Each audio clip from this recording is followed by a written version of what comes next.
In the name of the Father, and of the Son, and the Holy Spirit, God is one. Amen.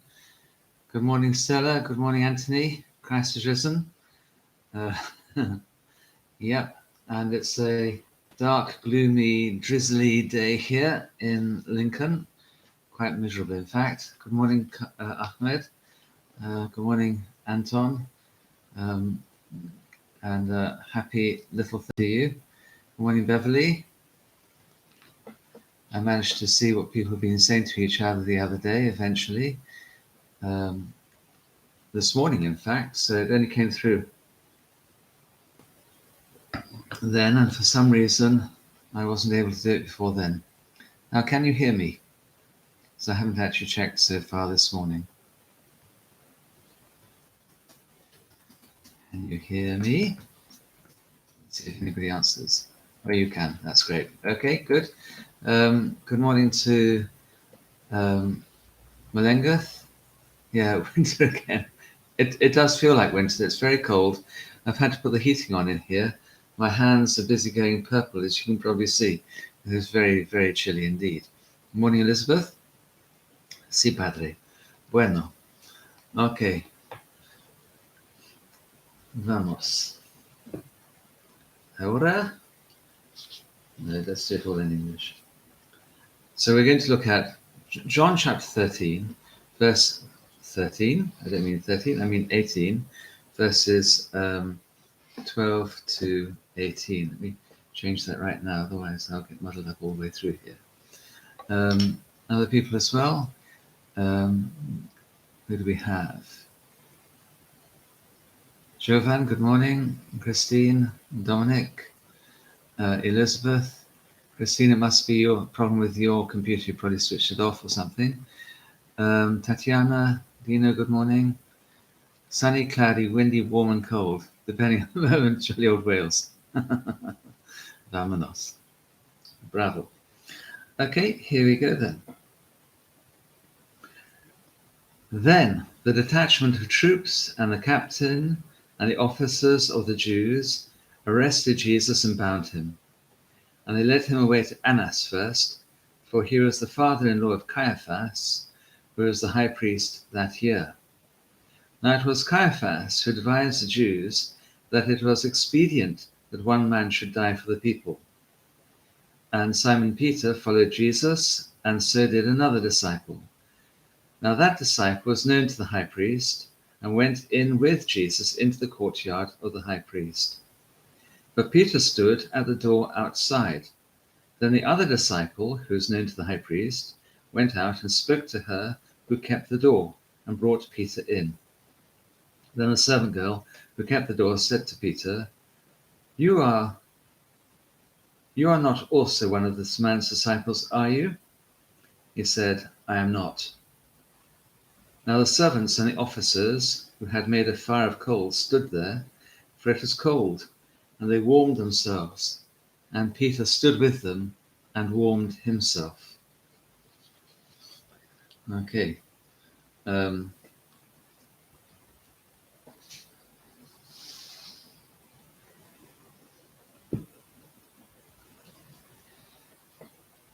start off then, verse 12. Other people there? Good morning, Ellie. See you later on. Good morning, Natalia and Tony. A beautiful day, warming the Emerald Isle. That's good news. Hopefully that's the way it'll be here tomorrow or the next day. As we said yesterday, the detachment of troops was the Spiran, and they had a Kiliak who was over them. Now, a Spiran is normally 600 people, but we reckon from this it was probably about 200, or very many fewer than that. And the Kiliak would normally look after 1,000 men. And it's again very unlikely indeed that they sent the Kiliak to do that.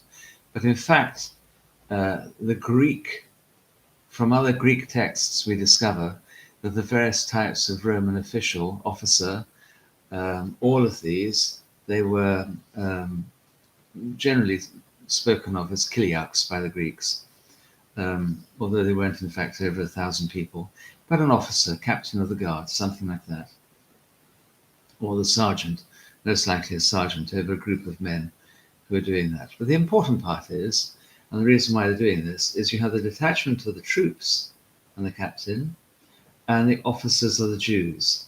They're working together. So it's the Jews and Gentiles doing these things together. And the officers of the Jews are the high priests and the Sanhedrin's personal guard. Okay, so that's the basic idea there. And they seize Jesus and tie him up.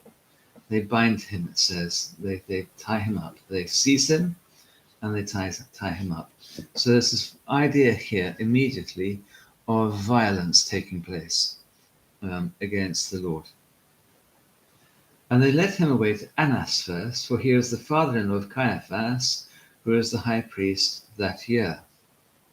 Now, it's only John who mentions they go to Annas first. And that's interesting by itself, but why might they go to Annas first? It's likely this is the case because John here is acting as an eyewitness, as we'll discover in a moment. Now, Annas was the father-in-law of Caiaphas, it says so here. And Caiaphas, it says, was the high priest that year. In fact, Annas had been made high priest in AD 6. We're now around about AD 33, but he was deposed in AD 15. So for 18 years, he has not been high priest by the time this happens. Now, high priests were appointed for life. Once you were a high priest, you remained high priest, rather like we might expect our patriarchs to be the high priests until they die. That they are the patriarch until they die. They don't resign, they carry on going, they give their lives as a living sacrifice in this particular way. In the same way, abbot of a monastery or parish priest or something like that might well also carry on going until that person plops dead as well.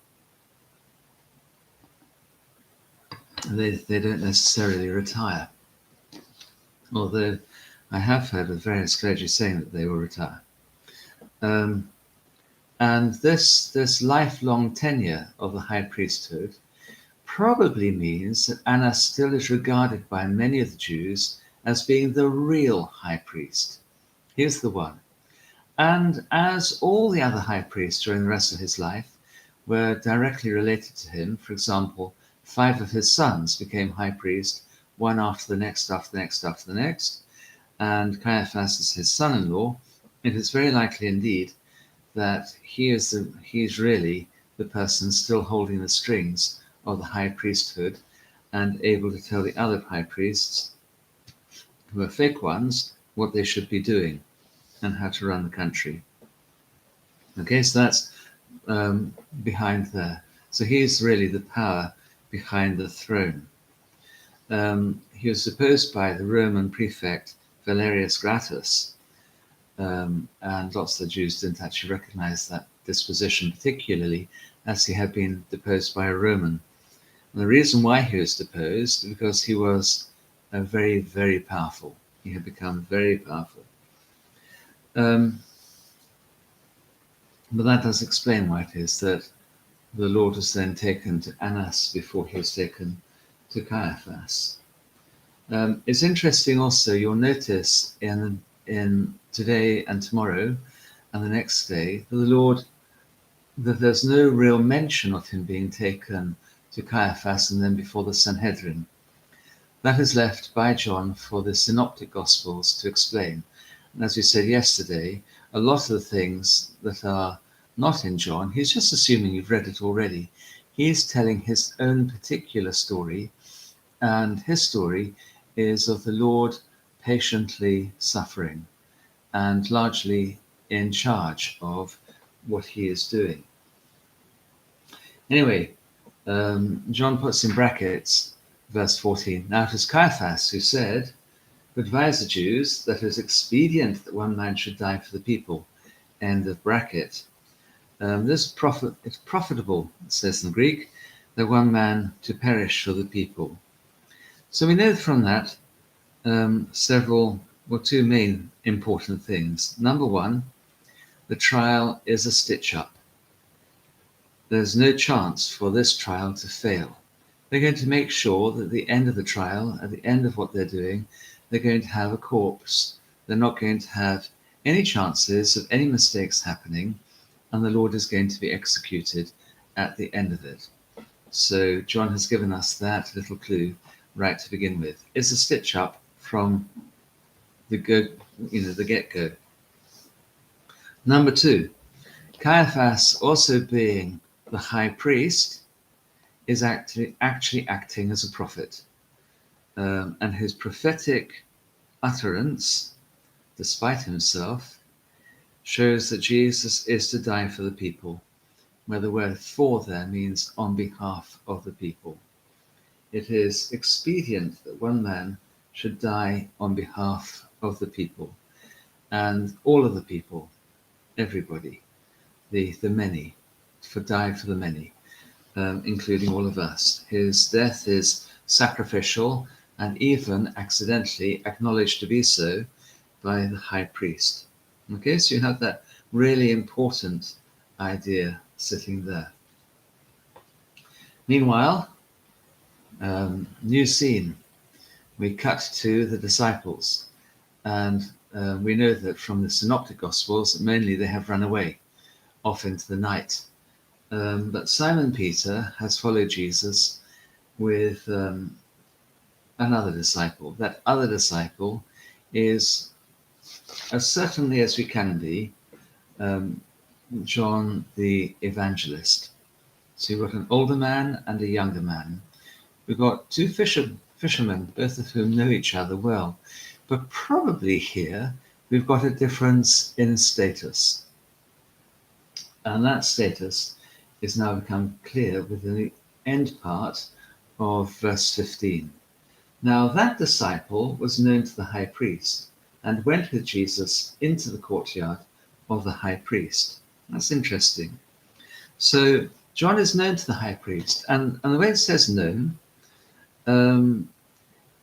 actually means he's friends with, well known to, or ginostos to achiris, okay, well known to the high priest. So well known that the lady, the woman, the servant girl, the slave, whichever it is, we're not quite sure, doulos is used, which usually means slave, but it could be servant. The servant girl of the high priest recognizes him well enough to allow him in. This is one of the people that can come into the house. That's quite interesting in itself. So fishermen were not always of low status. Zebedee, we know, who's the father of John, has himself got servants.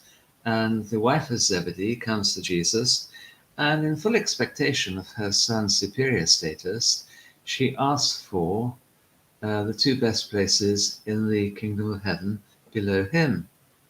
So there's, I think it's nowadays called entitlement. There's a feeling of entitlement amongst this family. And part of that entitlement is that they can go into the high priest's home. He's well known to the high priest. We can see from the Greek that John uses, and by the way he uses theology, that he is well educated. And it is quite probable, therefore, that he has spent time in Jerusalem being educated with the high priest and his family. And certainly it appears that his brother James is well known also within the Jewish circles in Jerusalem, and the way that he is actually called the peaceable, and the Jewish people themselves actually recognize his abilities and came to him. Okay, so John, he is educated, he's able to read and write fluently in Greek, he's theologically literate, therefore he is educated, therefore it's likely that he knows the high priest's family is well known to them. Okay, and let in. However, Peter isn't. He has to stand outside. But Peter stood at the door outside. Then the other disciple, that's John, who was known to the high priest, went out and spoke to her who kept the door. and brought Peter in. So he goes out, he talks to the female porter, and the porter asks Peter as he enters. Okay, so he comes in and asks Peter as he enters. She doesn't ask John, but she must have known something about John, but doesn't speak to him, doesn't ask him, I know that you're one of his disciples too, aren't you? Why are you here tonight? There's something about John and his demeanor that lets him through, but Peter, the slave girl, feels that she is able to question him. So you there have a difference in class and status and entitlement as well. Peter definitely did not suffer from this modern idea of entitlement. He wasn't entitled at all. And she says to him, some girl kept the door, said to Peter, "You are not also one of this man's disciples, are you?" A bit oddly translated. We'd better put it the other way around. Aren't you also one of his disciples? Okay, they've added a tag on the end there to make it into a question, but it's one of those sort of negative questions. And Peter answers, Legi, ikinos, ukimi, not me, not I am not. It's his first denial. And here we have an interesting thing. So we have inside the house now, we have the high priest, the ex-high priest, and the others beginning to question the Lord. It is a stitch-up. It is exactly the opposite of the justice the Jewish people have been called to. And the intention at the end of all of this is to kill God. They want to kill God. Outside in the courtyard, you have Peter, the chief of the apostles, denying that he even knows God, that he knows Christ. And here what you have is a throwback. You remember yesterday we were talking about the Garden of Gethsemane being a reminder of the Garden of Eden. And here you have the woman inspired by Satan tempting Peter.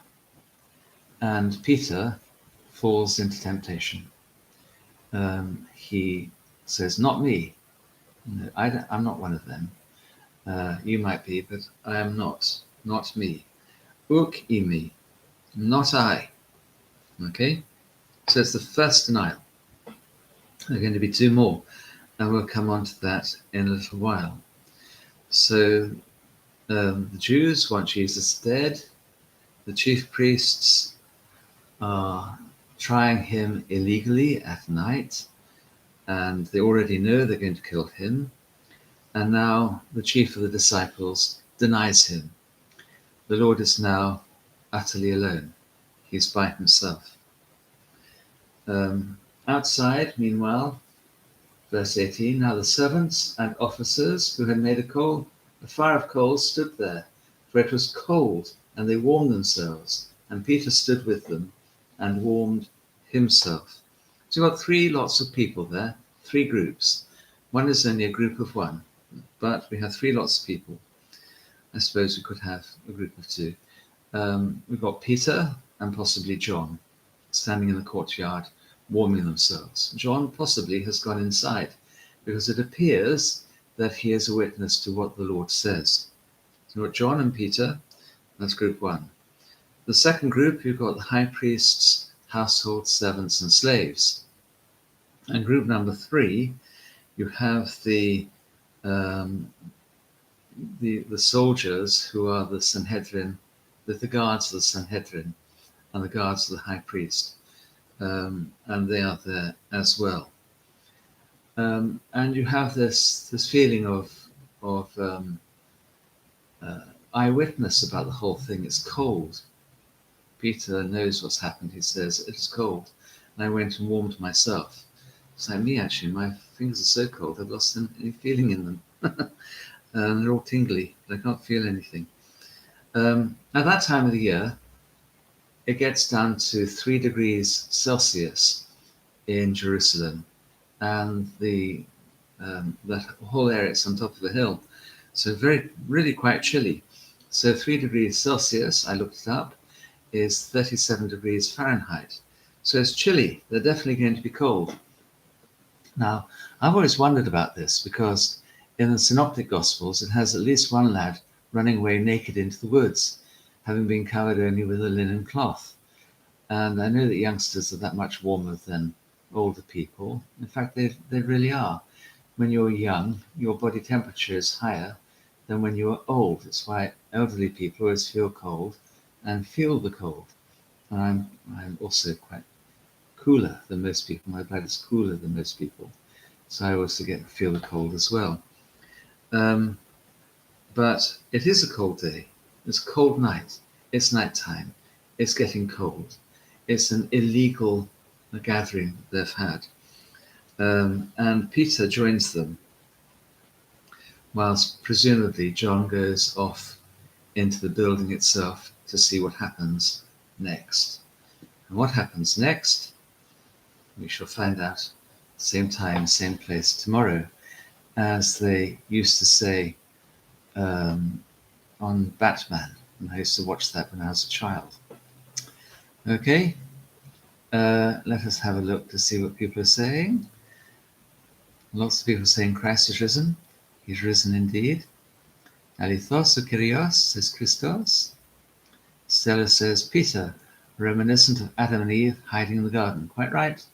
Yes, he comes quietly. He's wanting to hide himself, but in fact, rather like Adam, he's also caught out because in the end the cockerel does crow and he realizes the Lord has seen him. Ian is enjoying a cold and wet Cumbria. Just about as cold and as wet as here, no doubt. Good morning, Elias. God bless you. Stella says, Amin Christo. Nicoletta, see you later. Yes. And Anton kindly says that I'm not old. Well, I'm 62. And according to the Bible, we live to be 80 years and 10.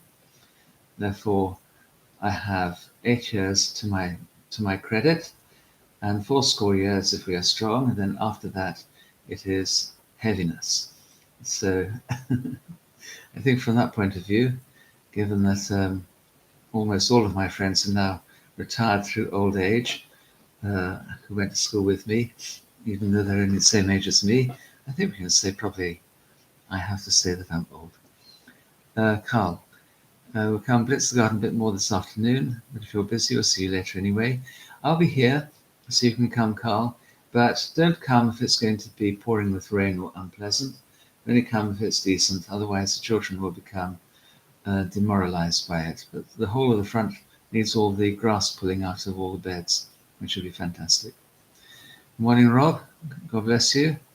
From Wales, UK. I like the way you do that. Yeah. I hope you're having a decent day there too. Maybe the beautiful weather will blow over from Ireland a bit better. Carry on praying, please, for Soterios, who asked prayed for yesterday. He'll be recovering from his operation. And for Simon and Simon, one of whom is Dino Simon, the other one has suspected cancer. Also for Tim, of course, and his liver cancer. That would be good if you did that. Okay? And pray for each other. God bless you, keep you, and hopefully, God willing, this time tomorrow, at least 10 o'clock tomorrow, we'll carry on.